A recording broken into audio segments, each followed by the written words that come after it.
Hindi na ba nagpaparamdam ang taong mahal mo kahit text man o tawag o chat, di pa rin nagpaparamdam sa'yo? At gusto mo ba na magpaparamdam siya sa'yo agad-agad?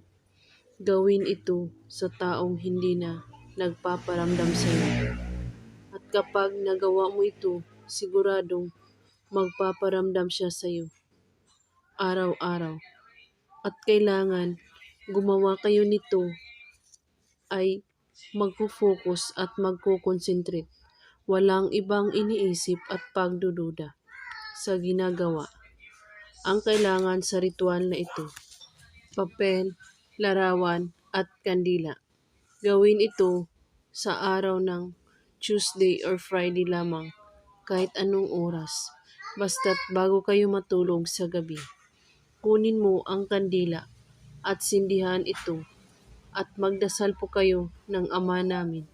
At pagkatapos, kunin mo ang kanyang larawan at titigan mo itong mabuti. At iisipin mo siya kung gaano mo siya kamahal.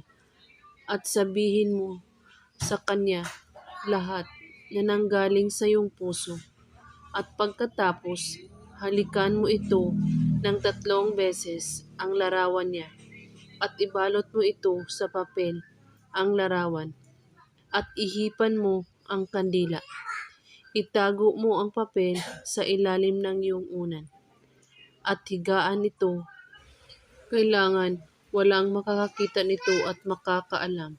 At kung may katanungan po kayo ay magko-comment lang po sa baba. Maraming salamat sa panonood. May God bless us all.